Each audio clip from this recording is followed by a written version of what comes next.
Shalom semuanya. Shalom, selamat pagi Jemaat GKI Cireh, apa kabar? Luar biasa, berikan tepuk tangan yang terbaik buat Tuhan kita. Amin. Masih suasana tahun baru. Berikan salam kiri kanan. Boleh kita kasih Happy New Year. Kemarin yang minggu kemarin kita ketemu. Happy New Year, all the best. Tuhan Yesus memberkati. Kerja keras baik bagi jiwa. Dan hal ini menjaga Anda dari merasa menyesali kiri kanan Anda tidak punya waktu. Dalam Amsal 12 ayat 27 berkata, orang malas tidak akan menangkap buruannya, tetapi orang rajin akan memperoleh harta yang berharga. Orang yang berhasil adalah dia yang selalu melatih diri menyelesaikan pekerjaan sebaik-baiknya dengan segera. Dia juga punya kebebasan mengatur diri sendiri sejak muda, serta mampu menjaga kepercayaan yang diberikan. Bapak Ibu yang dikasih oleh Tuhan, mari pagi hari ini kita beribadah bersama-sama dengan penuh antusias, sukacita bagi Tuhan Raja kita. Selamat beribadah, Tuhan Yesus memberkati. Amin. Mari saya mengundang semua bangkit berdiri, kasih salam satu dengan yang lain. Antusias dan semangat, katakan semangat. Amin, amin. Saudara, kalau kita ada di tempat ini, itu semua mana kemurahan Tuhan. Amin. Dan the year of goodness of God is been, tahun ini kita memasuki tahun 2023. Kebaikan Tuhan itu biar terus melipat dalam kehidupan kita. Kebaikan, kemurahan, amin saudara. Ya, mari kita syukuri semua karena anugerah Tuhan. Amin. Haleluya. Karena kebaikannya kita ada di tempat ini. Karena kemurahan Tuhan kita ada di tempat ini. Mari saudara, siapkan hati kita untuk menyembah dan memuji Dia. Oleh karena kemurahannya. Amin. Haleluya. Yesus, terima kasih Tuhan. Haleluya. Oleh karena kemurahan Tuhan, ku ada sampai hari ini.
sungguh bersyukur untuk kebaikan, kemurahan atas setiap kami ya Tuhan.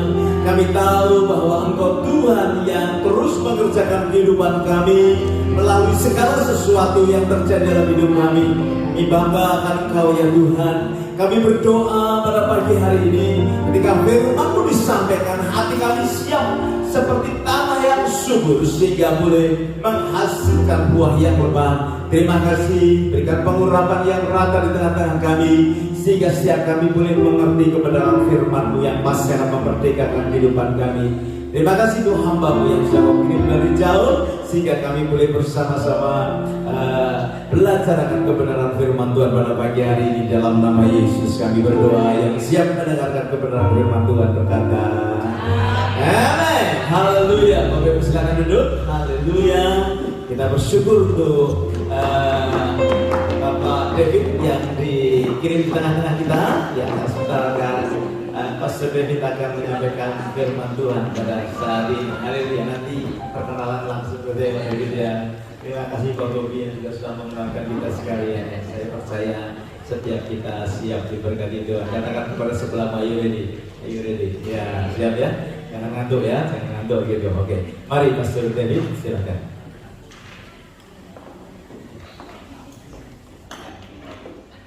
Shalom. Baik, puji nama Tuhan. Perkenalkan nama saya David. Saya dari Jakarta. Saya tinggal di Cibubur. Dan puji Tuhan saya dipercayakan. Terima kasih Pak Petrus Ibu sudah mempercayakan mimbar ini bagi saya. Saya datang tanggal 8 Desember kemarin, saudara. Dan saya mengisi di beberapa, ada 2 gereja dan ini adalah gereja yang ketiga. Saya percaya memasuki tahun yang baru adalah tahun pemulihan dan berkat bagi kita. Katakan amin. Bagi setiap orang tahun 2023 adalah tahun krisis. Bahkan di Indonesia presiden kita itu kasih tahu bahwa 2023 adalah tahun krisis, di mana kita jangan investasi dulu. Tapi saya percaya tahun 2023 adalah tahun pemulihan dan tahun berkat buat orang percaya. Katakan amin. Asal apa? Asal kita mempunyai iman. Katakan iman. Baik, mari kita bangkit berdiri, kita hormati firman Tuhan. Kita akan baca sama-sama dalam Yakobus 2.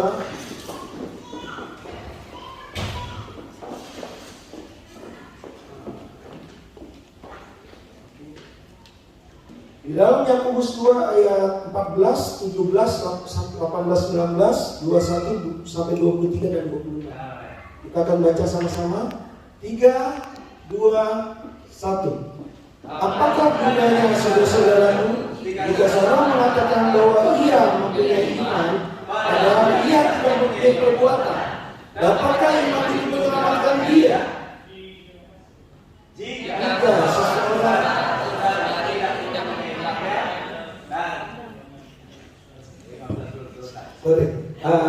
ayat 17 sampai 18, 19. Saya agak lompat-lompat.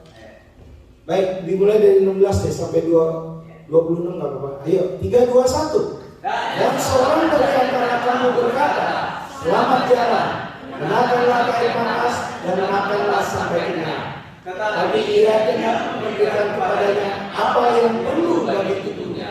Apakah gunanya itu? Demikian juga halnya dengan iman. Jika iman itu tidak disertai perbuatan, maka iman itu pada hakikatnya dalam hati. Tapi mungkin ada orang berkata, padamu ada iman, padaku ada perbuatan. Aku akan menjawab dia, tunjukkanlah kepadaku imanmu itu tanpa perbuatan, dan aku akan menunjukkan kepadamu imanku dari perbuatan-perbuatanku. Kau percaya bahwa hanya ada satu Allah saja? Itu baik. Tapi setan pun juga percaya. Bukankah Abraham bapak kita dibenarkan karena perbuatan-perbuatannya? Jika ia mempersembahkan Ishak anaknya di atas mesbah. Dengan jalan demikian, genaplah nas yang mengatakan, lalu percayalah Abraham kepada Allah, maka Allah memperhitungkan hal itu kepadanya sebagai kebenaran. Karena itu Abraham disebut sahabat Allah. Lanjut sampai 26. Ya, 26 oke. 3, 2, 1. Sebab seperti tubuh tanpa roh adalah mati, demikianlah juga iman tanpa perbuatan adalah mati. Silakan duduk saudaraku. Terima kasih untuk penghormatan yang diberikan kepada Allah. Saya percaya Tuhan senang kalau kita membaca firman Tuhan. Tuhan sangat suka. Iblis yang suka. Ya, baik. Memasuki 2023 yang Tuhan butuhkan adalah iman. Banyak anak-anak Tuhan lupa bahwa di dalam kita harus beriman. Apakah cuma iman? Loh. Iman dan perbuatan itu harus beriringan, saudara. Saya kasih tahu saudaraku, Tuhan yang kau sembah adalah Tuhan yang hidup. Katakan amin. Sebelum saya berangkat kemari, saya diizinkan Tuhan untuk melayani satu keluarga di Bekasi. Saudara, karena Tuhanmu adalah Tuhan yang hidup, imannya dia menyembuhkan sakit. Imannya dia menyelamatkan hidupnya dia. Bahkan dukun yang menguasai rumah tangganya bilang begini sama dia, kayaknya saya bakal ditendang dari rumah. Kayaknya saya akan dibuang dari rumah ini. Saudaraku, dia sudah mulai ketakutan. Kenapa? Karena pada saat Roh Kristus ada di dalam rumah itu, maka rumah itu bisa dimenangkan untuk Tuhan. Maka keluarganya menjadi berkat bagi banyak orang. Usahanya bisa diberkati Tuhan luar biasa. Tuhan sayang sama saudara dan saya. Tuhan sayang sama semua orang-orang yang percaya, saudara. Tetapi yang dia minta dari kita adalah iman. Katakan iman. Apa itu iman? Iman adalah dasar dari segala sesuatu yang kita harapkan. Apa yang saudara harapkan di 2023? Saudara harus punya mimpi di 2023. Dan bukti dari segala sesuatu yang tidak kita lihat. Ternyata iman itu adalah diperintahkan sama Tuhan. Dalam 1 Yohanes 3 ayat 2 dikatakan gini. Dan inilah perintahnya, supaya kita percaya akan nama Yesus Kristus anaknya. Dan supaya kita saling mengasihi sesuai dengan perintah yang diberikan Kristus kepada kita. Iman kepada Allah berarti kita mempercayai. Kita meyakini bahwa Allah dan apa yang dikatakannya itu benar dan pasti. Katakan amin. Ia sanggup menyelamatkan. Ia sanggup memelihara orang-orang yang bersandar kepadanya. Katakan amin. Saudaraku, arti kata iman adalah percaya. Katakan aku percaya. Kenapa kata-kata itu kita harus sebut? Karena pada saat kita menyebutkan kata-kata firman, kupingmu mendengar, maka itu akan disimpan di dalam hati. Pada saat ada satu detik-detik di mana engkau merasa sendirian, pada satu detik di mana engkau merasakan sakit, firman itu akan keluar dari hati. Saudara, tanpa iman tidak mungkin seorang berkenan kepada Allah. Iman memungkinkan kita untuk bertobat dan mencari Allah dan mempercayai fakta kebenaran tentang Allah. Alkitab mencatat ada 155 kali kata iman di dalam Alkitab. Maka itu kata Rasul Paulus, iman adalah dasar dari segala sesuatu yang kita harapkan dan bukti dari segala sesuatu yang tidak kita lihat. Saudara, firman Tuhan ditulis untuk mendatangkan iman. Firman Tuhan diberitakan supaya mendatangkan iman. Dengan iman itu jalan menuju kita kepada jalan masuk menuju kepada Allah. Dengan iman membuat diri kita dekat kepada Tuhan. Dengan iman membuat kita merasakan kehadiran Tuhan. Dengan iman membuat kita yakin bahwa Tuhan tidak pernah meninggalkan saya dan saudara. Saya tidak tahu apa yang menjadi permasalahanmu, tetapi yang saya tahu Allahku luar biasa. Dan tidak ada satupun masalah di dunia ini yang tidak luput dari pengamatan Tuhan. Asal kau beriman. Apa rencanamu? Saudara, teman saya dalam kondisi COVID, Tuhan beritahu sama saya, David kasih tahu temanmu ini, dia akan mendapatkan berkat besar dari itu. Saya katakan sama dia, Tuhan berkata sama saya, engkau sedang mendapatkan berkat dari itu. Lalu teman saya langsung tangkap kata-kata saya, amin kok. Engkau tahu gak, toko saya sepi, tapi saya pegang kata-katamu kok. Saya beriman saya akan dapat itu. Saudara, berapa bulan kemudian dia dapat warisan senilai 60 miliar dalam kondisi COVID tanpa hati. Bukankah Allahmu luar biasa? Allahmu ada dimanapun dengan kondisi apapun. Tetapi banyak anak Tuhan yang gak peduli. Dia sibuk dengan dirinya sendiri. Dia memakai logikanya dia, bukan memakai faith imannya dia. Saudara, dengan iman hidup rohanimu akan bertambah naik. Dikatakan di dalam Galatia 2 ayat 20, namun aku hidup tetapi bukan aku sendiri yang hidup, melainkan Kristus yang hidup di dalam aku. Dan hidupku yang kuhidupi sekarang di dalam daging adalah hidup oleh iman dalam Anak Allah yang kudus. Perbedaannya apa, David? Antara orang beriman dan orang tidak beriman. Perbedaannya cuma satu. Di dalam orang beriman ada roh Allah, ada roh Kristus. Banyak dari kita lupa bahwa kita hidup ini merasa Tuhan itu kok nggak ada ya? Tuhan itu ada di dalam hati ini. Tetapi banyak kali kita memandulkan kuasa Tuhan. Saudara, kanker stadium 4 Tuhan bisa sembuh. Padahal dokter bilang nggak bakal selamat. Saya katakan pakai iman untuk menyembuhkan. Cek ke dokter dia sembuh. Stadium 4. Yang dokter sudah bilang 3 bulan lagi kau akan mati. Saudara, engkau hidup di Australia, negara orang. Syukur kalau sudah jadi citizen. Puji Tuhan. Tapi engkau seperti merantau di negara orang. Selama ada Kristus di dalam, engkau tidak pernah sendiri. Kristus akan menjagamu, dia akan melindungimu, dia akan mencukupkan hidupmu. Asal satu, jangan pernah mandulkan kuasa Tuhan di dalam saudara. Katakan amin. Saudara, iman dan hikmat harus berjalan beriringan bersamaan. Orang yang berhikmat adalah orang yang takut akan Tuhan. Iman bukan sekedar kata-kata, tetapi kita harus melawan arus demi mempertahankan iman kita.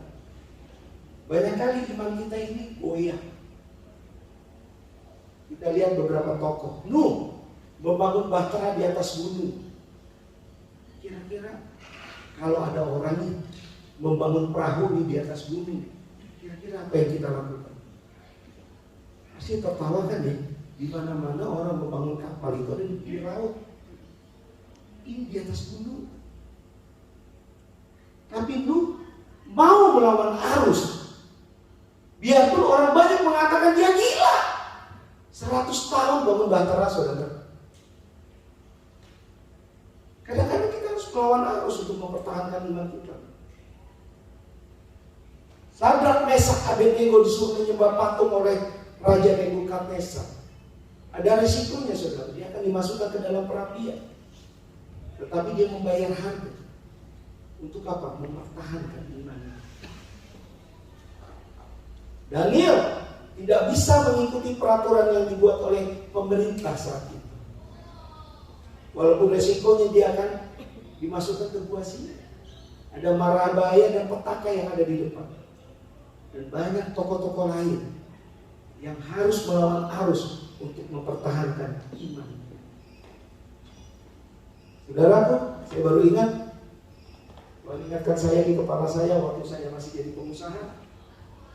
Saya dikatakan begini sama customer saya, Bapak kalau nggak ikut saya jalan untuk safari Ramadan, saya tidak akan kasih kontrak ke Bapak untuk tahun berikutnya. Saya bimbang, saudara. Nilainya lumayan gede, nolnya ada 9. My God, harus gimana saya? Saya berdoa sama Tuhan. Tuhan, apakah ada jalan lain? Gak ada suara apapun. Saya berdoa dan saya bilang saya orang Kristen Bapak. Bagaimana orang Kristen bisa ikut safari Ramadan sama Bapak? Masuk ke masjid-masjid gitu loh. Iya Bapak, kan pengusaha yang terikat kontrak dengan kami. Berarti Bapak harus ikut. Saya nggak ngerti sembahyangnya loh. Saya Kristen. Ya nggak apa-apa Kristen, nanti Bapak bisa. Saudaraku, akhirnya saya putuskan, Pak, saya akan sumbang Bapak untuk kegiatan Bapak. Tetapi untuk ikut safari Ramadan saya tidak bisa. Saya Kristen. Jelas kan? Lalu dia katakan sama saya, kalau gitu Bapak nggak akan kita perpanjang kontraknya. Saya bilang nggak apa-apa. Nggak apa-apa kalau Bapak nggak mau perpanjang kontrak. Saudara tahu 1 bulan sebelum kontrak habis, dia dipecat, digantikan dengan yang baru. Saya nggak perlu ikut safari Ramadan, tetapi saya diperpanjang kontrak saya. Ini kemuliaan buat Tuhan. Tuhanmu adalah Tuhan yang hidup. Engkau nggak perlu takut. Dia ada dahulu, dia ada sekarang, dan dia ada selamanya. Ya, amin. Saya nggak tahu Bapak merasakan di 2023. Tapi kalau engkau mempunyai mimpi hari ini, engkau harus minta sama Tuhan dengan imanmu. Saya terlampau percaya, saudara. Saya terlampau percaya. Tuhan bawa saya ke Padang, Makassar, Medan, Lombok, Bali. Saya melihat tangan Tuhan tidak pernah berhenti bekerja buat orang-orang percaya. Saudara, iblis bisa memakai siapapun untuk menghancurkan imanmu. Sama seperti Daud. Waktu Daud mengantarkan makanan, iblis bisa menghancurkan imanmu lewat orang-orang terdekat. Mungkin pasangan kita, wah Pak, nggak bisa lah, asal kamu terlalu besar, nggak bisa lah Pak, kamu bisa lewati itu. Dia juga orang-orang terdekat, sama seperti Daud. Waktu Daud mengantarkan makanan, dia ketemu sama kakaknya yang sulung, Elia. Kakaknya sulung bilang apa? Ngapain lu kemari? Mendingan ngangonin domba sama kambing tuh yang 2 ekor, 3 ekor, ngapain kemari? Apa cuma mau lihatin perang aja? Kira-kira kalau jadi Daud gimana? Kalau dia pergi, gak mungkin perkenanan Tuhan terjadi atas dia. Iblis bisa menghancurkan imanmu dengan orang-orang yang berpengaruh, saudara. Mungkin itu atasanmu, mungkin itu orang tuamu, mungkin itu pemimpinmu. Iblis bisa pakai itu, saudaraku. Bahkan Daud dikatakan sama Saul, kamu tahu gak? Itu si orang Filistin itu, si Goliat, tingginya 3,2 meter. Kamu udah imut-imut, kemerah-merahan, cakep kayak si David, mau perang, gimana bisa? Gak bakalan bisa lah. Saudara, iblis bisa pakai menghancurkan iman saudara, menggoyahkan iman saudara lewat orang-orang yang berpengaruh di sekitar. Iblis juga bisa pakai masalahmu untuk menghancurkan iman saudara. Emang saya gak mampu, emang saya gak bisa. Jadilah gak bisa. Berapa banyak perkataan kita mengutuki hidup kita? Gua mau susah, gua mau bego, gua mau tolol. Jadilah orang tolol. Gak heran di Jakarta nih, saya pernah marahin satu ibu-ibu. Dia bilang, gue bingung kok sama anak gue. Anak gue begonya minta ampun, tololnya minta ampun. Saya bilang, ya gak kenal bego dan tolol. Karena dari kecil kok kutuki terus. Dasar anak tolol, bego. Jadilah tuh anak bego. Itu suami gue tololnya minta ampun. Siapa suruh pilih suami tolol? Orang tolol lah yang memilih yang suami tolol, betul bukan? Kenapa nggak keluarkan kata-kata berkat? Mulai kapan? Mulai hari ini. Karena kata-katamu berkuasa. Katakan berkuasa.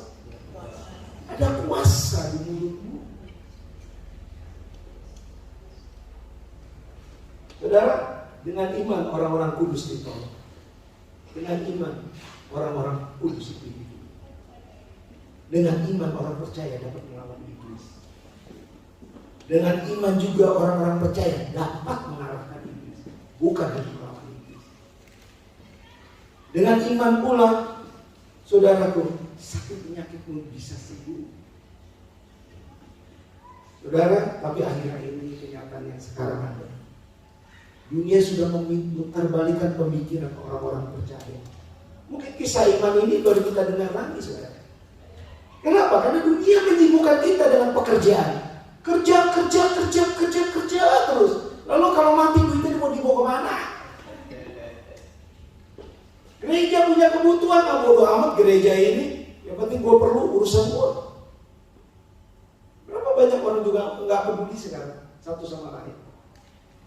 Dunia sudah menghancurkan pemikiran orang-orang percaya, sehingga nggak salah 3 tahun sakit gak sembuh-sembuh, 4 tahun sakit gak sembuh-sembuh.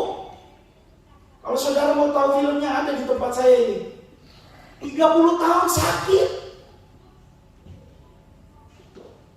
didoain 5 menit sembuh. Why? Karena Tuhan yang kau sembah adalah Tuhan yang hidup. Sakit diabetes semua obat diminum, takut mati deh. Yang ada ginjalnya rusak. Udah ginjalnya rusak, bangga lagi. Ginjal gua tinggal 30% kok. Ganti aja ginjal babi. Saudara, waktu dia ketemu Yesus dengan iman, dia bisa disembuhkan. Berapa banyak anak Tuhan sudah lupa bahwa di dalam kau harus beriman, kau harus percaya. Iblis sudah menghancurkan saudara. Sudah gak ada lagi penghormatan kepada Tuhan. Berapa banyak suruh renungan pagi, susahnya minta ampun. Berapa banyak suruh baca Alkitab, susahnya minta ampun. Kalau gak bisa tidur baru baca Alkitab, pasti bisa tidur. Tapi banyak di luar sana, gak ada di sini. Mukanya bukan malaikat sana, gak ada di sini. Saudara, berapa banyak yang baca Alkitab setiap hari? 5 pasal, 1 pasal. Kenapa? Alkitab adalah penuntun jalan hidup saudara. Dia adalah terang Tuhan di dunia. Tapi banyak iblis sekarang sudah memutar balikan itu. Kamu gak akan bisa makan kalau kamu gak kerja. Saya full time jadi hamba Tuhan, saudara. Tapi sampai hari ini ibadah saya naik terus. Waktu saya memutuskan jadi hamba Tuhan, isi saya bilang, lu gila ya? Ya dari manajer lu kerja, lu sekarang ini mau jadi hamba Tuhan, mau kasih makan saya apa? Saya katakan sama isi saya, kamu tidak akan pernah makan batu. Apa yang orang lain makan, kamu pasti makan. Dan saya lihat isi saya, pipinya makin cabi. Gak pernah dia makan batu. Ada di mana nih? Ada di mall ini. Diajak siapa? Ibu ini. Besok lagi ada di mana nih? Ada di mall ini. Diajak siapa? Ini. Ya ampun, kamu makan terus ya. Saudara, pada saat engkau memikirkan pekerjaanmu, pada saat engkau memikirkan untuk melayani itu, Tuhan punya banyak cara untuk memikirkan hidup saudara. Saudaraku, dunia sudah memutarbalikkan. Dia pikir orang yang kaya, banyak uang, ya, mungkin pakai mobil Lamborghini atau Ferrari, wah luar biasa. Orang itu betul-betul dipakai Tuhan. Saya kasih tahu saudaraku, harta bukan jaminan engkau dekat sama Tuhan. Jabatanmu bukan jaminan engkau dekat sama Tuhan. Tapi kalau engkau dekat sama Tuhan, pola pikirmu akan berubah. Apa yang tidak mungkin, Tuhan bisa membuat jadi mungkin. Tidak ada yang mustahil bagi alamnya. Itu nyata saudara. Tapi berapa banyak iblis sekarang sudah menjadikan anak-anak Tuhan berpenyakitan, sakit penyakit. Berapa banyak anak-anak Tuhan dibuat sama iblis? Gak percaya lagi. Di mana ya Tuhanku? Ada gak Yesusku? Ada loh sampai masuk Facebook. Saya kaget gila juga nih cewek. Bilang Yesus hidup apa enggak sih ya? Yesus nyata apa enggak sih ya? Kenapa sakitmu enggak sembuh-sembuh? Kenapa aku bisa disantet orang?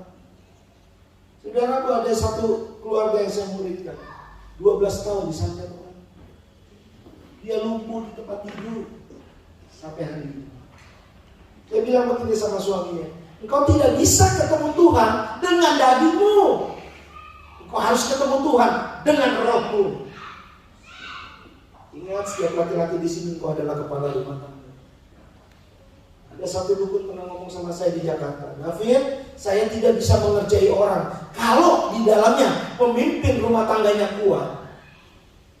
Tapi kalau pemimpin rumah tangganya tidak pernah mau beribadah, paling gampang sekali aku kacaukan dia. Dan anehnya bin ajaib, yang susah dikerjain adalah orang Kristen. Kenapa orang Kristen? Karena dia diselubungi oleh kabut awan kemuliaan. Saya katakan sama teman saya, kalau istrimu mau sembuh, engkau pemimpin rumah tangga, harus pakai rohmu ketemu Tuhan. Kalau tidak, istrimu akan ada di tempat tidur. 12 tahun lumpuh, sudah cari dokter ke sana kemari. Yang ada sakitnya inilah, itulah, akhirnya tulang ekornya patah sedikit. Yang membuat dia sekarang ini benar-benar gak bisa berdiri. Boro-boro berdiri 12 tahun di tempat tidur, jalan 13 tahun. Setiap kali peperangan rohani, Tuhan iblis akan serang dia 3 hari. Pada dia meriang. Sampai maaf saudara, keluar 2 batu dari kemaluan. Setelah didoakan. Sangat jahat sekali. Karena orang yang santet ini kepingin dia mati. Makanya pria-pria Allah di tempat ini, engkau adalah pintu masuk kuasa iblis atau pintu masuk Tuhan di dalam rumah tangga. Kau harus kuat di dalam Tuhan supaya keluargamu tidak diacak-acak. Kau harus kuat di dalam Tuhan karena kau adalah pintu. Kau adalah gembala bagi anak-anakmu, gembala bagi keturunanmu. Dan ingat, banyak sekali kutuk turunan terjadi karena tidak ada pria yang menjadi imam di dalam rumah tangga. Banyak pria yang tidak menjadi nabi di dalam rumah tangga. Sehingga orang tuanya kawin cerai, gak enak, gak heran. Anaknya akan kawin cerai, cucunya akan kawin cerai, cicitnya akan kawin cerai. 7 keturunan akan turun terus. Hari ini Tuhan mengingatkan kepada saudara, jangan mau diobok-obok sama iblis. Jangan mau saudara. Iblis ada di mana-mana, bukan di Indonesia aja, David. No. Di sini pun ada. Bahkan waktu saya turun dari pesawat, Tuhan bilang, David ikat roh di udara. Saya ikat roh di udara. Walaupun resikonya saya bisa mati di sini. It's okay. Saya anak Tuhan, Tuhan jagain saya. Saya dikasih lihat siapa pemerintah di udara yang ada di tempat ini, di situ. Saudara, kalau engkau tidak kuat di dalam Tuhan, wah, kau bisa jatuh. Seks bebas di mana-mana, hidup bebas di mana-mana, ya, pasang lotok di mana-mana. Hari ini ucap tiaw katanya, cepet tiaw tuh, iya. Yang dibicarakan begitu, pulang gereja cari apa? Lotok. Saudara, engkau harus pakai imanmu untuk ketemu Tuhan.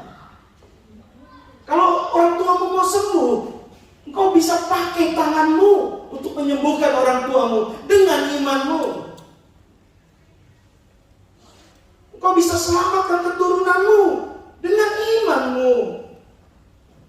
Saudaraku, di Australia ini saya juga melayani beberapa keluarga. My God, how iblis sudah hancurkan banyak anak Tuhan.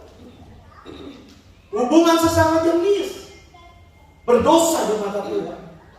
Aborsi berdosa di mata Tuhan.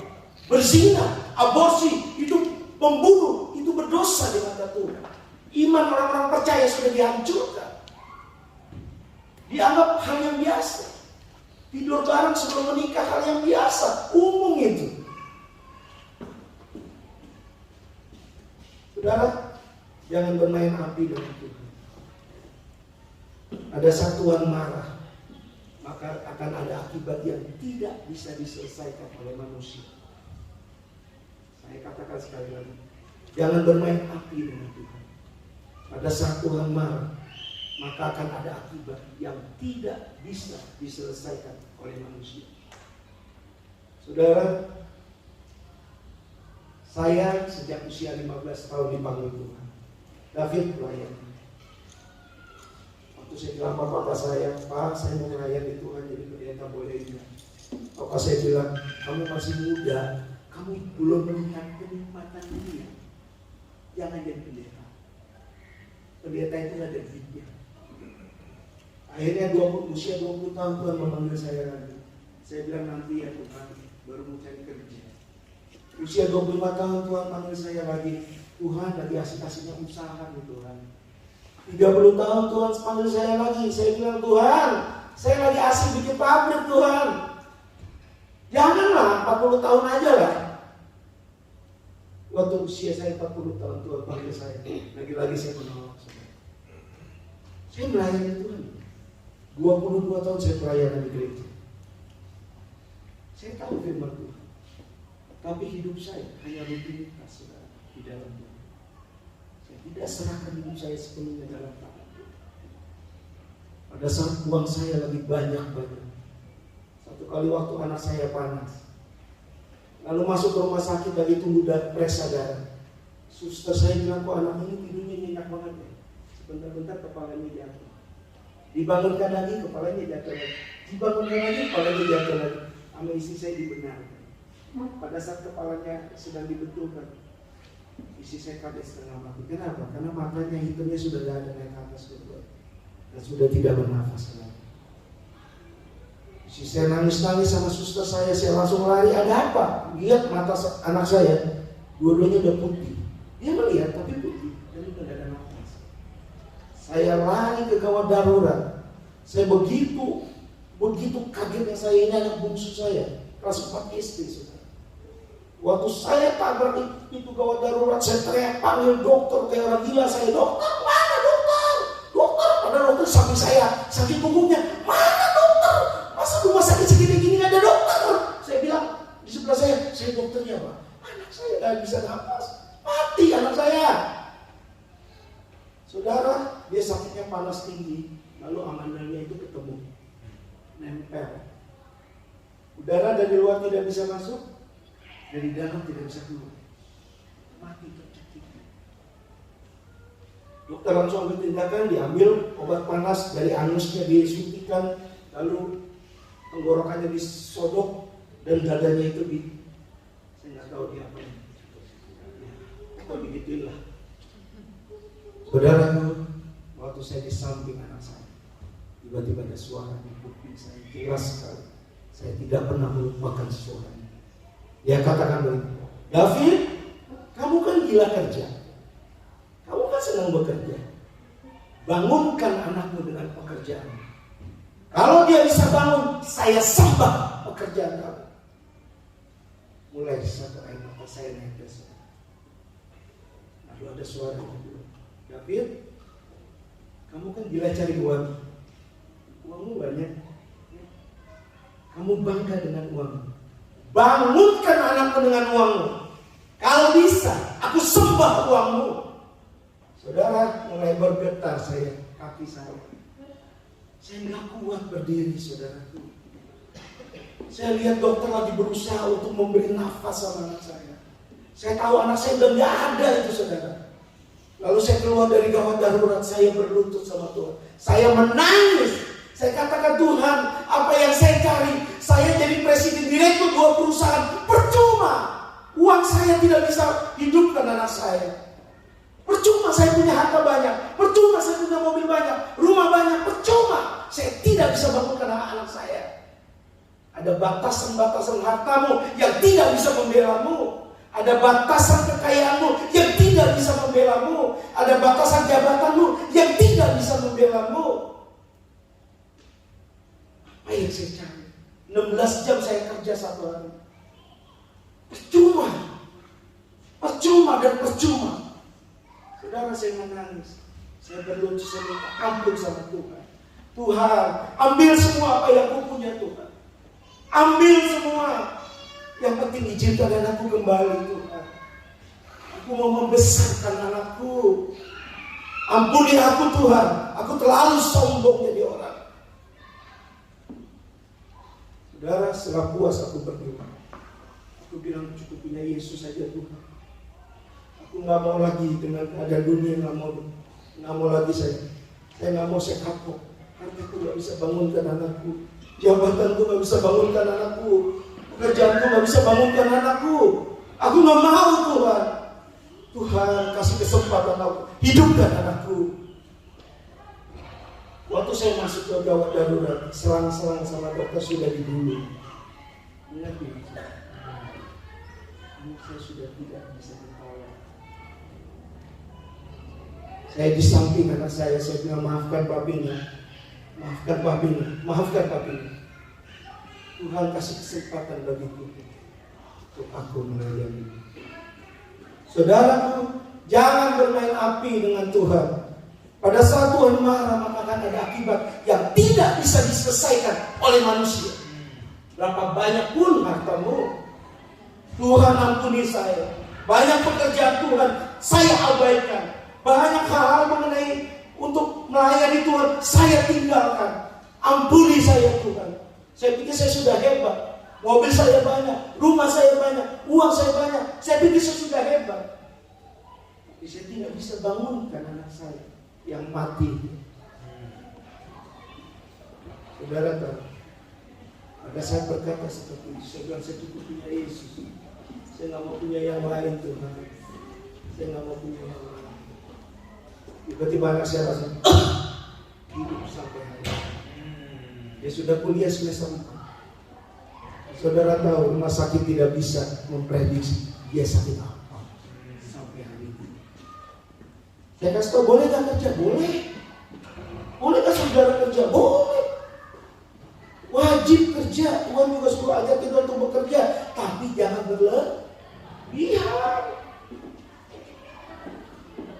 Waktunya libur ya pakai dengan keluargamu loh.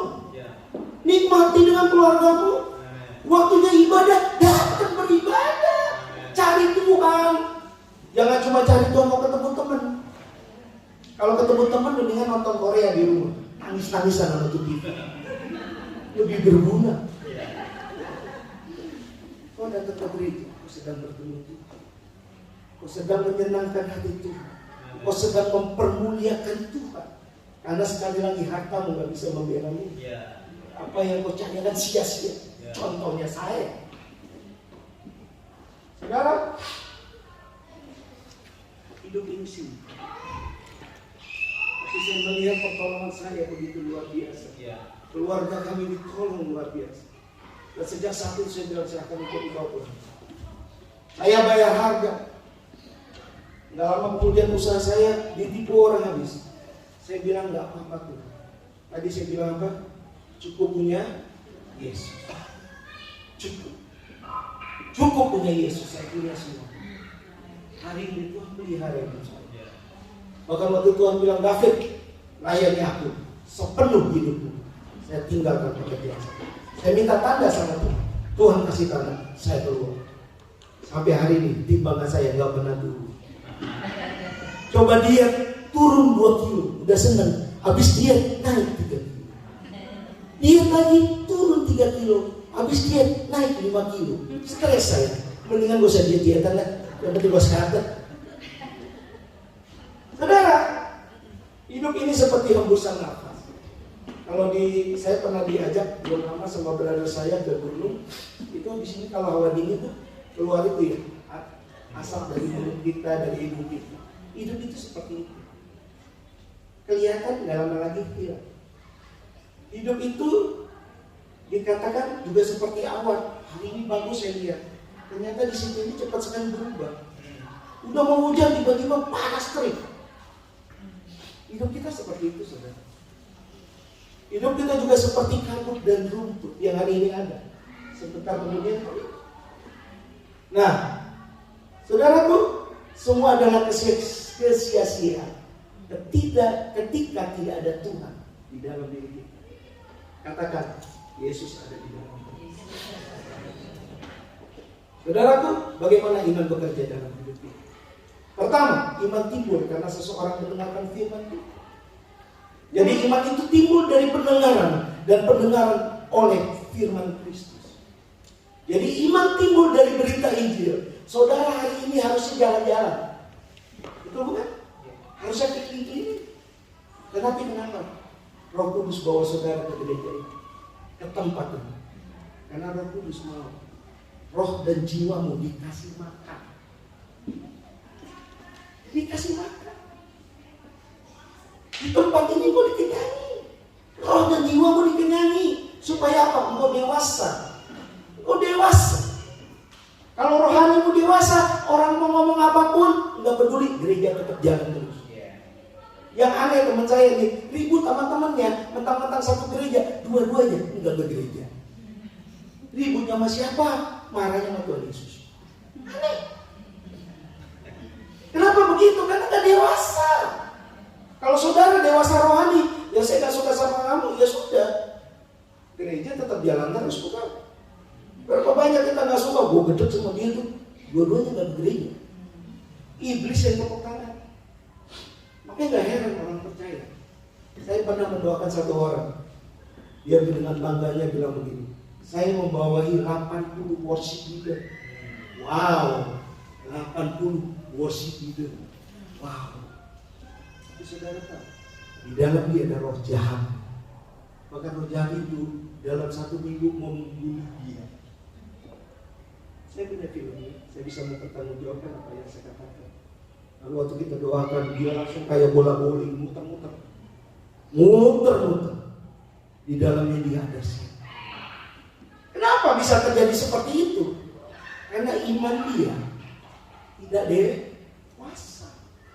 Orang yang tidak dewasa paling enak sama iblis. Dikerjain dia, dibikin susah dia, dibikin suami istri berantem mulu. Padahal berantem sama teman sekasar apapun bisa berdamai. Kenapa berantem sama pasangan susah banget berdamai? Aneh kan? Bahkan dikasih punggung-punggungan. Saya kalau berantem jangan sama istri. Kalau istri saya udah kasih punggung, capek saya. Ini saya ngalah aja gue yang salah dan malu yang benar. Ya, daripada apa dikasih punggung gak enak. Dia sih nggak apa-apa, cuma kasih punggung aja. Makan ditinggalin, aduh gak enak banget. Mendingan kita berantem sama preman tingginya 3 meter, tatonya banyak dah, daripada berantem sama istri. Istri juga aneh. Saya juga pernah layani itu satu perempuan. Ada aku doakan suami saya gak pulang-pulang, Pak. Doakan, Pak. Kita doa, berpuasa. Pas suaminya pulang diginiin, ngapain lu pulang? Mungkin gak usah pulang lagi. Loh, iya tuh. Bu, udah puasa-puasa buat laki lu. Udah pulang lu usir lagi. Dia pergi lagi. Suruh saya puasa lagi. Mulai nabi gua. Aneh perempuan. Saya bilang sama istri saya, perempuan itu unik, aneh. Sampai hari ini aku nggak bisa ngerti kamu. Tapi aku udah bisa dapat jawaban. Kalau aku ribut sama kamu, aku cukup melihat kamu, melihat bibir kamu yang seksi. Kalau aku senyum. Saya nggak mau fokus dengan kata-katanya dia. Kalau perempuan berantem itu bisa 2-3 jam. Jawabannya cuma ada di akhir sama di depan. Yang lain jangan didengar. Ya kalau berantem sama istri saya melihat istri saya udah kayak Jackie Chan berantem. Ya, saya senyum sendiri. Kenapa kamu senyum sendiri? Biar kamu seksi kalau lagi berantem. Udah ngoceh-ngoceh, udah 3 jam baru bilang, yang gua mau. Nah, yang gua mau ini. Jadi simpel ngadepin perempuan saudara. Dia marah, diemin aja, liatin aja. Ya. Setelah kita tahu maunya, baru bilang. Kasih ciuman sekali, aman, damai sentosa. Lalu nggak dikasih punggung kita. Daripada kita mempertahankan kita punya keras kepala kita, nggak dapat apa-apa kita. Bandel. Bagaimana iman bisa bekerja di dalam kita, saudara? Bukan hanya mendengarkan firman Tuhan, tapi kita menjadi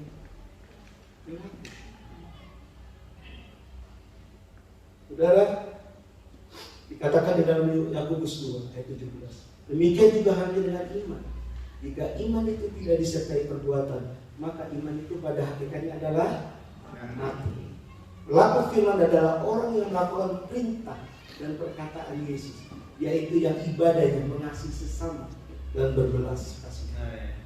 Bagaimana kita menjadi pelaku firman? Pertama, saudara harus mengasihi Tuhan. Bagaimana kau bisa jadi pelaku kalau kau tidak pernah mengasihi Tuhan Allahmu? Bagaimana kau berdamai dengan Tuhan kalau kau bilang, aku jadi pelaku firman, tapi kau tidak pernah berdamai dengan Tuhan? Tidak pernah berdamai dengan dirimu sendiri, dan tidak pernah berdamai dengan sesamamu. Aneh ya? Saya pernah melayani satu keluarga. Saya katakan sama istriku, kau harus berdamai. Dikatakan nggak mau, aku kan lebih tua. Iya, emang kalau tua kenapa? Emang kalau tua nggak bisa minta maaf gitu? Oh, kamu tahu nggak? Kalau engkau menyimpan kepahitan, saya puji Tuhan, saya beberapa kali dikasih penglihatan sama Tuhan, banyak sekali. Setiap kali kamu tidak mau mengampuni, kamu sedang menggores hatimu dengan pisau. Nggak mau mengampuni, pisau. Ngatain orang, pisau. Keras kepala, pisau. Benci, pisau. Setelah itu pisau bisa menjadi kanker dan tumor yang keras. Kenapa engkau nggak belajar mengampuni sesamamu? Karena tanpa pengampunan engkau tidak bisa diberkati Tuhan. Engkau berdoa sampai sujud-sujud, sampai telentang, sampai muter-muter. Firman Tuhan loh yang katakan, kalau engkau tidak mengampuni sesamamu, maka Bapamu di surga tidak akan mengampuni. Mendingan bayar harga. Saya kalau jadi saya tidak perlu gue jadi penyakit, ya minta maaf lah. Lu mau marah sama gue silakan, tapi gue gak marah sama lu. Berdamai dengan Tuhan menjadi pelaku firman. Berdamai dengan sesama menjadi pelaku firman. Dan banyak orang dia berdamai dengan dirimu sendiri. Berapa banyak kau sering menutupi dirimu? Dasar orang bego, nggak ngerti. Ih, kenapa lakukan ini sih? Ih, kenapa sih kamu tuh? Ih, kenapa kamu gagal terus sih? Ih, kenapa cari cowok kamu gak dapet sih? Kamu sering tutupin diri kamu sendiri. Kenapa nggak mulai sekarang kamu berkati diri? Kenapa? Karena kamu unik. Kamu spesial buat Tuhan. Dan ingat, setiap perkataanmu ada kuasa. Katakan kuasa. Pelayanan saya di daerah-daerah, saudara. Pelayanan saya dari pelayanan misi. Saya lihat kuasa Tuhan begitu bekerja luar biasa. Yang dari kursi roda dia bisa lari-lari. Yang kena kanker pulang dokter cek dokter dia sembuh. Sakit 20 tahun Tuhan sembuhkan, 30 tahun Tuhan sembuhkan. Kenapa? Yang pertama adalah dia sudah berdamai. Saya tidak akan bisa negara orang kalau saya tidak berdamai dengan diri saya sendiri. Aku spesial. Aku Tuhan ciptakan ini. Walaupun bibit-bibit ini, kalau disandingkan sama Brad Pitt, beda tipis. Maksudnya bisa lihat daripada saya. Ini tidak ada masalah. Saudara, kalau engkau menjadi pelaku firman, bukan hanya engkau mengasihi Tuhan, tapi engkau taat. Taat itu berarti mendengar firman Tuhan dan melakukannya. Artinya apa yang kita dengar, kita akan harus lakukan. Taat itu berani berdiri di atas kebenaran, berapapun harganya. Tuhan katakan kalau engkau mau diberkati Tuhan, kasih ke Tuhan. Tapi berapa banyak orang punya pikiran? Kita pendetanya kaya. Apa kasih duit ya? Sudah banyak orang, aku gak perlu kasih. Saudara, Tuhan Yesus katakan, ujilah aku. Di dalam berkatmu ada punya Tuhan. Tuhan gak butuh uang saudara. Tuhan udah begitu kaya. Tapi Tuhan butuh ketaatanmu. Cuma 10% aja yang taat. Gimana kalau firman Tuhan tulis 50%? Saudara, kalau udah bicara pemberian emang gak enak di kuping. Kayaknya gua kena deh gua. Tapi saya kasih tahu sama saudara. Saudara mau diberkati Tuhan, saudara harus belajar untuk memberi. Wah, kan pendeta aja diundang nih. Kenapa ya kalau pendeta diundang bicaranya per bulan mulu? No, saya harus mengingatkan saudara supaya saudara taat. Sekali lagi supaya dengan ketaatan kau menjadi pelaku. Dengan ketaatan engkau bisa mendapatkan janji-janji Tuhan, berkat-berkat Tuhan. Saudara, kalau engkau menjadi pelaku firman, engkau harus mengasihi Tuhan, taat kepada firman Tuhan, sangkal diri dan pikir sabar. Yang ketiga, bagaimana iman bisa bekerja dengan kita beriman setia sampai mati. Berapa banyak anak-anak Tuhan di akhir hidupnya tidak jadi pemenang. Saya sangat diberkati dengan kesaksian kakak ipar saya tadi malam. Dia katakan begini, ada satu pendeta diberkati luar biasa, punya sekolah kita. Pokoknya diberkati luar biasa. Tiba-tiba dia sekarang. Dan pada saat sekarang Tuhan Yesus datang sama dia. Tuhan Yesus ngomong, aku tidak mengenal kamu. Karena engkau mencari sesuatu bukan untuk aku, tapi untuk keinginan. Saya merinding saudara. Buat apa bertahun-tahun ikut Tuhan kalau Tuhan tidak kenal kita? Buat apa kita punya segala sesuatu yang kesannya mewah? Luar biasa tuh pendeta ya, punya sekolah Alkitab 20 tingkat, tapi Tuhan tidak kenal kita. Buat apa? Buat apa? Bagusnya tuh pendeta masih dikasih umur, masih diperpanjang. Dia ganti semuanya, tubuh jiwa rohnya dia ganti dengan Tuhan. Saudaraku, akhirnya pendeta ini memang belum, tapi dia masih dikasih kesempatan untuk apa? Untuk merubah cara hidup. Saudara, pendeta aja bisa seperti itu apalagi. Tapi jangan bangga dulu ya, banyak juga pendeta yang duniawinya kencang. Jadi saudara, saya ingatkan saudara, Yesus yang kesembah adalah Yesus yang hidup. Dan ada harga yang kau harus bayar kalau engkau mengikuti Yesus. Keinginan dan kehendakmu. Karena banyak kehendak kita itu berdampingan dengan keinginan iblis untuk menghancurkan hidup. Saudara, dengan iman setia, maka imanmu akan menyelamatkanmu, bukan hanya dirimu, tetapi juga seisi rumahmu, bahkan orang-orang sekitarmu. Mujizat demi mujizat akan kita alami setiap hari dalam hidup kita. Hidup adalah mujizat, saudara. Berapa banyak dari kita tidur nggak bangun lagi. Tapi kalau saudara masih bisa datang ke rumah Tuhan, mengucap syukur. Kalau kau masih memberi untuk pekerjaan Tuhan, mengucap syukur. Karena tiba saatnya nanti pada zaman antikris, kau tidak bisa beribadah, kau tidak bisa memberi apa yang kau miliki untuk Tuhan. Saudara, iman menembus apa yang tidak mungkin sehingga kita dapat melihat mujizat Tuhan. Musa tidak akan bisa membelah laut kalau Tuhan suruh arahkan tongkatnya. Hari ini Tuhan mengingatkan saya untuk kasih tahu kepada saudara apa yang menjadi keinginanmu di 2020. Tuhan katakan arahkan. Tapi sebelum kau mengarahkan tongkat, kau harus cek dirimu sendiri. Sudahkah kau berdamai dengan Tuhan? Sudahkah kau berdamai dengan manusia? Dan sudahkah kau berdamai dengan dirimu sendiri? Kalau kau yakin itu, sakitmu hari ini Tuhan akan sembuh. Kalau kau yakin itu, Tuhan akan bukakan jalan keluar demi jalan keluar. Karena begitu banyak saya melihat mujizat-mujizat yang Tuhan lakukan di Indonesia. Dan Tuhan juga akan lakukan di Australia. Kalau saudara orangnya, mari kita lakukan. Pakai hatimu hari ini untuk ketemu dengan Tuhan. Pakai rohmu untuk ketemu dengan Tuhan. Pakai jiwamu untuk ketemu dengan Tuhan.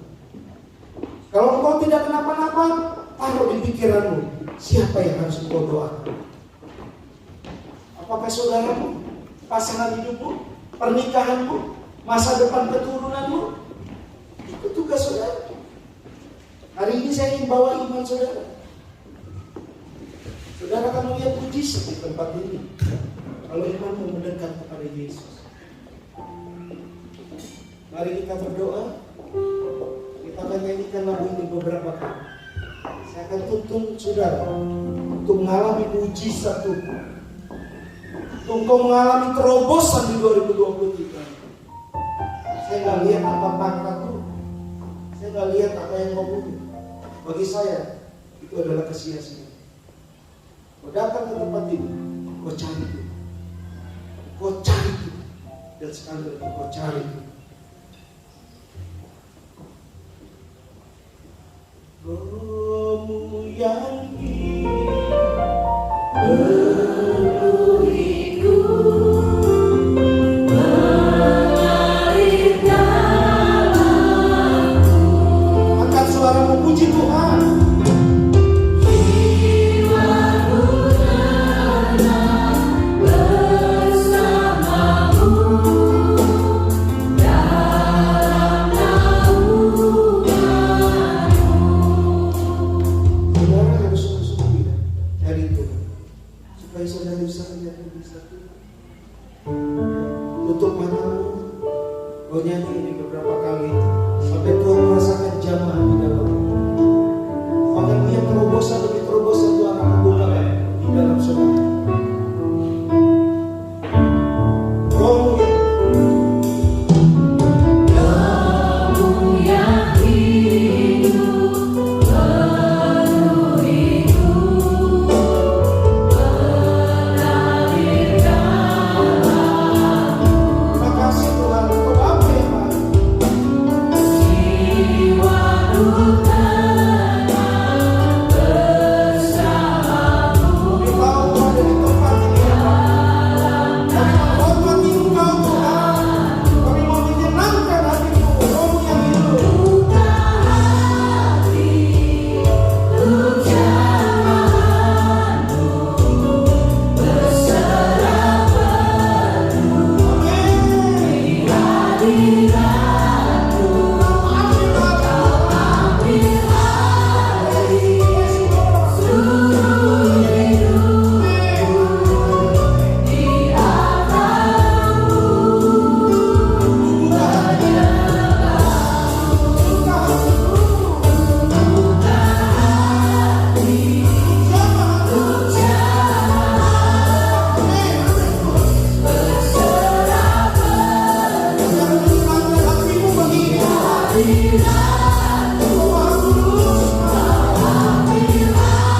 berdamai dengan diri.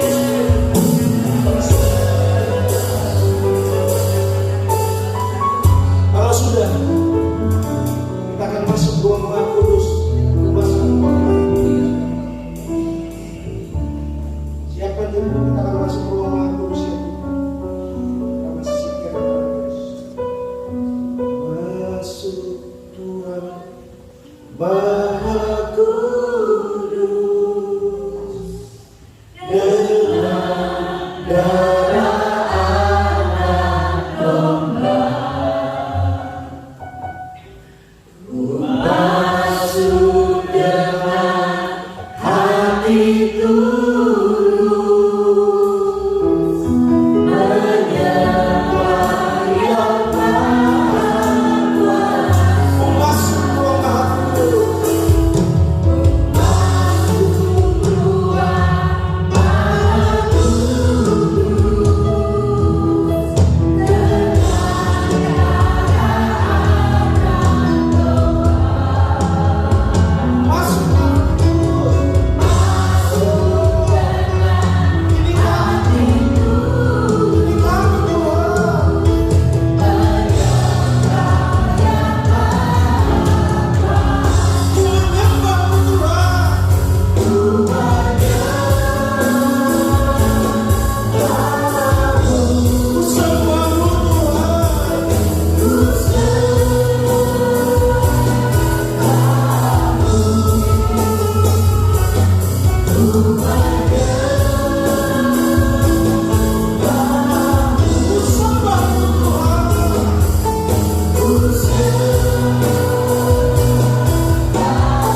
Saudara, 2023 saya nggak tahu apa yang menjadi keinginanmu, tapi saya merasakan roh Tuhan ada di tempat ini. Sambil musik berjalan, tutup matamu. Kau bilang sama Tuhan apa yang kau mau rencanakan tahun ini. Silakan. Kalau kita akan tutup dalam doa. Silakan saudara. Apa yang menjadi rencana di 2023? Taruh di bawah kaki Tuhan. Taruh di bawah kaki Yesus, Allah yang hidup, Allah pencipta langit dan bumi, Allah yang tidak pernah mengecewakan hidupmu.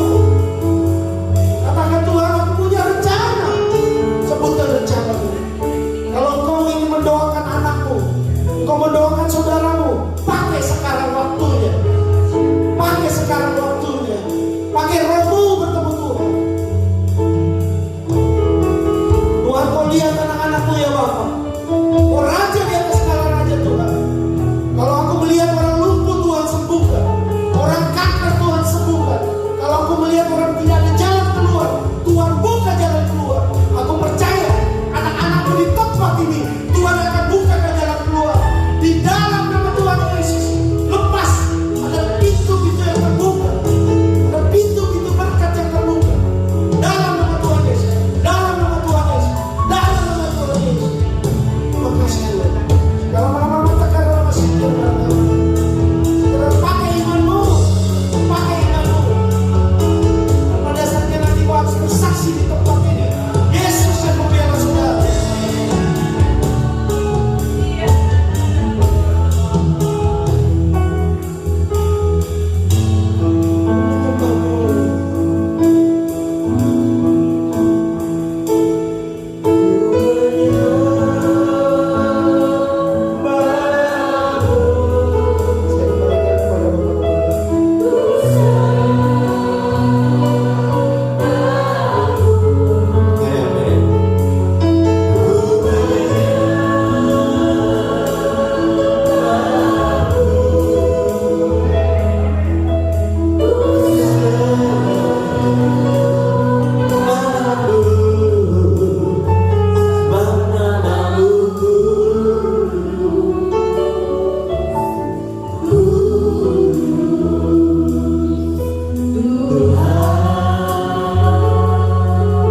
Seberapa banyak telinga yang sudah mendengar kebenaran firman-Mu pada pagi hari ini ya Tuhan.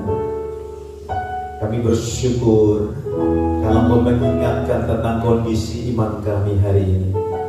Biar kami semakin bergairah mendengar kebenaran firman-Mu, sehingga iman kami boleh tumbuh. Engkau menjadikan kami orang-orang yang semakin berhikmat, jadi pelaku-pelaku firman, suka berdamai dengan Tuhan, suka berdamai dengan yang lain, suka berdamai dengan diri sendiri. Ajari anak-anak untuk setia sampai akhir. Kami tahu tahun ini adalah tahun di mana Kau akan mengerjakan banyak hal di tengah-tengah kami. Biar segalanya ketika bertambah tidak menjadikan kami berkurang di dalam Engkau. Biar ketika Kau memberkati kami lebih, tidak menjadikan kami jauh daripada-Mu. Tuhan, ketika Kau membuat pemulihan terjadi, tidak menjadikan kami semakin angkuh, tetapi kami semakin tertunduk di hadapan Tuhan. Kami mau Kau mengenal hidup kami ya Tuhan. Kami tidak mau Kau tolak ya Tuhan. Ketika semua yang kami rencanakan, kami impikan terlaksana, kami tidak mau Kau tidak kenal akan kami. Hamba-Mu berdoa dari depan sampai belakang, termasuk anak-anak kecil sekalipun, menjadi orang-orang yang semakin Kau kenal, semakin Kau kasihi ya Tuhan. Kami menyerahkan hidup kami dalam tangan. Terima kasih untuk hamba-Mu yang Kau pakai pada pagi hari ini, mengawali tahun dengan mengingatkan iman percaya kami kepada Tuhan. Biar setiap kali mampu untuk mengokohkan iman kami, kita bantu. Dalam nama Yesus, hamba-Mu berdoa dan mengucap syukur. Semua yang sudah diberkati Tuhan berkata amin. Beri tepuk tangan yang paling baik hari ini. Haleluya. Bapak Ibu silakan duduk. Sebentar kita akan mendengar beberapa pengumuman, kemudian kita akan selesai dengan ibadah kita.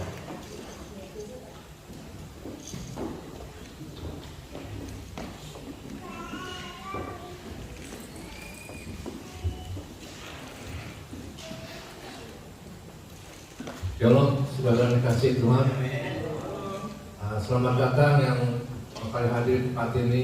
Sangat senang sekali bisa beribadah bersama-sama pagi hari ini. Terima kasih untuk Pastor David untuk firman-Nya. Kami sangat berkati pagi hari ini. Terima kasih juga untuk Bobby yang sudah ini memberkati. Mari kita beri apresiasi sekali lagi yang terbaik untuk Pastor. Tuhan ini sangat menunjukkan hadirat Tuhan pagi hari ini. Luar biasa. Amin. Kita ada sedikit pengumuman untuk DKI Penuai Bulunggong. Kita akan adakan seperti biasa tanggal 14 hari Sabtu jam 2 siang. Ibadah akan diadakan secara online via YouTube DKI Jire TV. Mari kita terus doakan untuk ibadah Penuai Bulunggong ini. Tuhan memberkati pelayanan ini dan semua jalan dengan baik. Dan kita ada fasting, ini hari yang ke-8, masih ada 13 hari lagi. Terus semangat, dengan iman.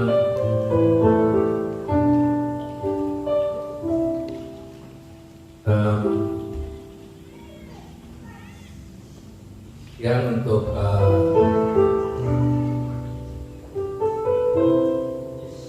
news ini pagi hari ini. Mari kita bawa firman yang terbaik. Bapak Surgawi, Bapak yang baik, Bapak yang hidup, terima kasih di pagi hari ini mana kami sudah mendengarkan firman-Mu. Berkati hamba-Mu Pastor David dan keluarganya dimana mereka berada, akan menjadi banyak jiwa-jiwa di Tuhan. Terima kasih untuk untuk satu minggu ini Tuhan sudah menuntun kami ya Bapak dalam berkat-berkat yang sudah kami terima, terutama untuk kesehatan kami sudah Kau berikan. Saya syukur untuk semuanya ini. Saatnya kami akan memberi persembahan kami ya Bapak, persembahan persepuluhan, persembahan kasih. Berkati setiap tangan-tangan yang akan memberi ya Bapak. Mari kita memberi dengan penuh sukacita, damai sejahtera. Dalam nama Tuhan Yesus kita berdoa. Haleluya. Amin.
Tahukah saudara, 2023 buat jemaat kita adalah the year of goodness of God. Katakan bersama-sama, goodness. Oke, the year of goodness. 1, 2, 3, the year of goodness of God. Dan sudah diawali dengan sesuatu yang baik hari ini. Ketika iman kita bertambah, saudara akan mengalami itu, ya. Jadi nggak akan pernah bisa melihat ketika engkau itu belum mengecap akan kebaikan Tuhan. Nah, tahun ini saya senang sekali karena imannya disiapkan ini. Tiba-tiba terjadi sesuatu yang luar biasa dalam hidup saudara, kemurahannya dilimpahkan, jangan tiba-tiba saya tidak menemui saudara hari Minggu di sini. Kemana kamu? Sedang menikmati kemurahan Tuhan di gunung, saudara.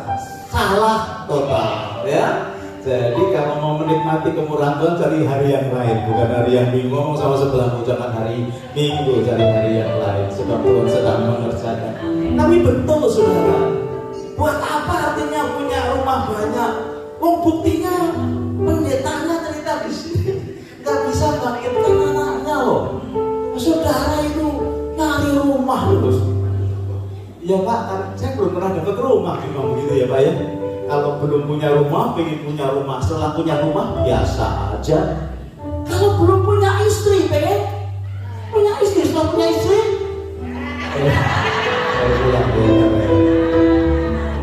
saya berkata kepada dia, happy wife, happy life. Welcome to the club. Sekarang dia berani berkata begitu, saudara ya. Jadi, kalau semua belum dapat, ya memang kayak gitu. Tapi kalau sudah dapat, ya biasa saja. Tetapi kalau saudara dapat Yesus, luar biasa. Serius, luar biasa. Memang betul sih menyentuh hati saya kata-katanya. Jangan sampai nanti Tuhan berkata, aku tidak kenal kamu. Waduh, istri saya itu kadang bingung dengan saya. Kalau kita jalan kemana aja di Eastern Suburb ini, orang berkata, selamat siang Pak Petrus. Kalau ketemu saya, dia tanya, siapa itu? Saya terus terang, tahu pernah ketemu tapi nggak tahu. Tapi namanya itu Pak Petrus tuh dia pikir kok bisa gitu ya. Hari ini saya doang. Kalau tiba-tiba Tuhan bertanya, kamu siapa? Saudara mengerti? Mari berjuang bersama dengan saya sepanjang tahun ini supaya nama kita dikenal oleh Tuhan kita. Amin. Gak apa-apa, suami lupa gak apa-apa, saudara. Panggil Pastor Denny suruh doa puasa, ya kan? Tapi kalau suaminya pulang jangan diusir, saudara. Ini terus memang wanita itu seperti kitab suci ya Pak ya. Sulit untuk dimengerti. Tapi kalau uang kayak apa? Kayak uang. Kalau laki-laki itu kayak uang. Jangan dibuang karena enggak diambil orang. Nah itu loh Pastor David baru pertama kali sudah memberi semangat yang luar biasa. Sudah kita memasuki tahun ini dengan persiapan yang baik. Mari kita selesai dengan ibadah kita. Angkat kedua tanganmu Bapak Surgawi. Izinkan umatmu pulang ke tempat masing-masing dengan membawa berkat yang besar daripadamu dari Allah Bapa, cinta kasih dari Tuhan kita Yesus Kristus dan persekutuannya di dalam Roh Kudus menyertai hidupmu dan hidupmu sekarang bahkan sampai selama-lamanya. Semua kita berkata amin. Haleluya. Selamat siang. Tuhan Yesus memberkati kita semua.